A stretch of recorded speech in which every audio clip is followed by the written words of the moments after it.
Understand, Dean Tager. We don't want Alice Ann to know we've been here. She'd hate it. Don't worry, Mrs. Sedgwick. Alice Ann won't know a thing about it. It isn't as though we wanted to keep it a secret. We're not doing anything underhanded. We just feel it would be best for Alice not to know about our visit to her school. Sometimes Alice can be... Indeed she can, Mrs. Sedgwick. I quite understand. You'll have Dean Tager thinking we consider Alice abnormal. But after all, I know Worthington Women's Academy would never have accepted her if she wasn't everything a carefully brought up young woman should be. We know Worthington's Women's Academy has the highest, absolutely the highest social and academic standings. But Alice is only 16. She'll be 17 next month. I know. I'm her mother. Last year, I gave her a pearl necklace. Willard thought it was too extravagant, but I feel a daughter should know she has a certain social position. My mother used to say, Grace, remember that your great-great-great-grandfather was with the Lewis and Clark expedition and hold your head high. Please, we're wasting Miss Tager's time. Now, about this dance. It's an annual occasion? Indeed it is, Mrs. Sedgwick. It's the annual affair. The girls planned it for months. You see, the boys from Jason's school, that's 11 miles from here, are invited over, and we do our best to make the dance as formal as possible, so the young people will know what's expected of them when they become adults. Of course, we do not have a real orchestra. We use a record player. But other than that, the dance is both formal and correct. This Jason school, it's a preparatory school?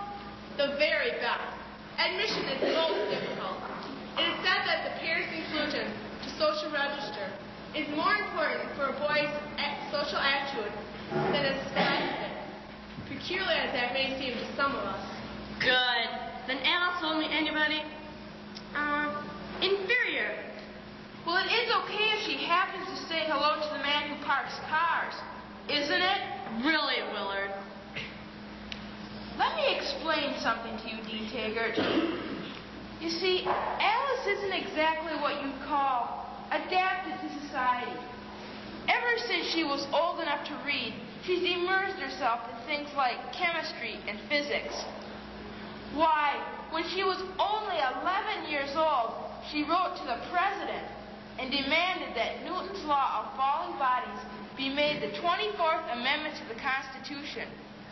We think it's fine for her to be interested in science, but the trouble is, she isn't interested in boys.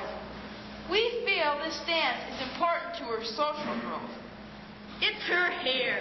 She lets it hang down.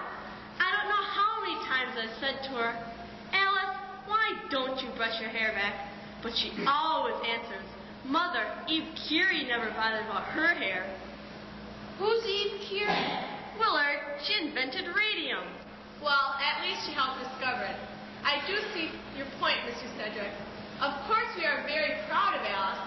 She has a record of practically straight A's, and her physics and chemistry teachers are mad about it. When looked into from a 16-year-old's content, from an adult point of view, an active and effective mind like Alice Ann's may seem a bit odd. But just think in another 6 or 7 years what she might become. A fine teacher, a research chemist, or anything she sets her mind to. I do hope you both know what a real treasure you have in Alice Ann. We are proud of her, but she would only get interested in a boy and stop doing those horrible experiments with milk and magnesium. I think you mean magnesium sulfate. Well, whatever it is. So, Dean Taggart, what we've done is to buy Alice a special dress to wear to the dance. It's a lovely dress, Miss Taggart, and frightfully expensive. Not that we mind the expense, if it serves its purpose. Do you think you can persuade Alice to wear it?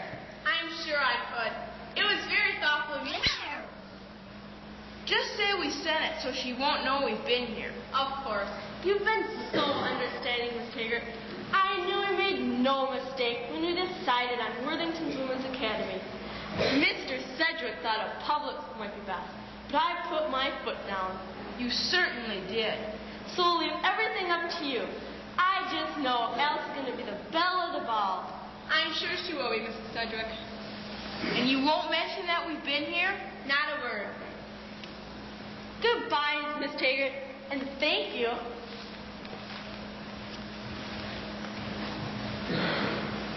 Eve Curie. Why couldn't you have picked somebody else like Grace Kelly of Morocco? Monaco, not Morocco. Morocco's in Africa.